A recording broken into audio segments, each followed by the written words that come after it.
Bonjour, nous sommes le mardi 17 décembre 2024 et le sujet est Zotac qui a présenté ses cartes RTX 50, les toutes nouvelles de Nvidia, qui seront également présentées officiellement au CES de Las Vegas. Ici, c'est une présentation du listing.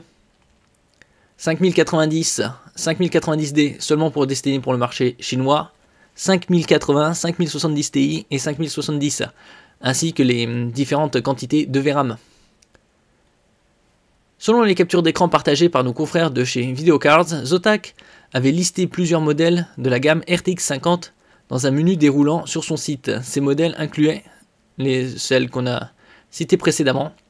Parmi ces modèles, la RTX 5090 se distingue par sa capacité mémoire de 32 Go de VRAM avec la nouvelle technologie GDDR7, tandis que la précédente, la RTX 4090, en avait 24. Donc une bonne augmentation d'un tiers. D'un autre côté, c'est le top du top.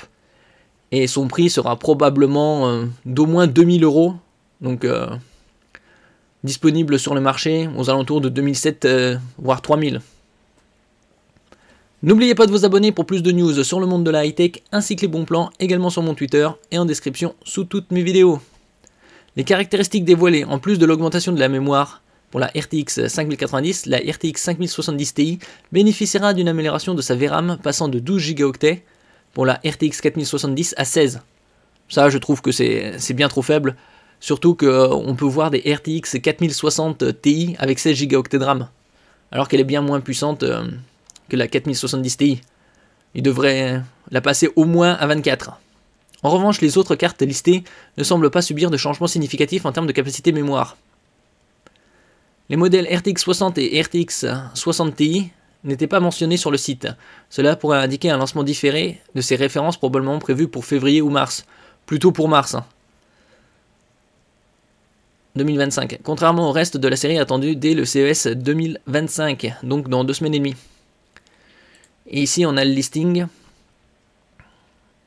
avec les quantités de VRAM. Donc on commence par la plus puissante, RTX 4090, 21 760 coups d'accord, 32 Go de GDDR7, interface 512 bits et une bande passante de 1560 Go, tandis que la 4090 elle est à 1000 environ Go seconde. La 5080 avec 2 fois moins de coups d'accord n'a que 16 Go de GDDR7, donc on passe de 32 à 7. C'est incompréhensible. Ils auraient dû passer au moins la 5080 à 24. En ce qui concerne l'interface, elle aurait dû être du 384. Et pour la bande passante, aux alentours des 1000, plutôt que 784.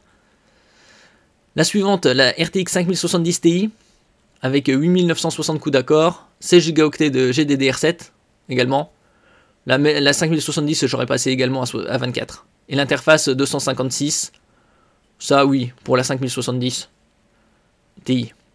La 5070, elle est à 12 Go, ce qui est incompréhensible. Ça, au minimum, ça devrait être 16. Ou 20. Et probablement une interface 192 bits. Tandis que la 5060 Ti est à 16 Go de GDDR7. Bon, ça, c'est compréhensible. Interface 128, bon, c'est trop faible. Ils auraient passé aussi à 192. Et la 5070 au lieu de 192 à 256. Et la 5060 et la 8 Go de GDDR7 interface 128. Ça aussi c'est totalement insensé de proposer 8 Go. Ça fait déjà des années et des années. Le minimum devrait être 16. 16 pour les 5060, 24 pour les 5070 et 80 et 32 pour la 5090 qui est effectivement un 32.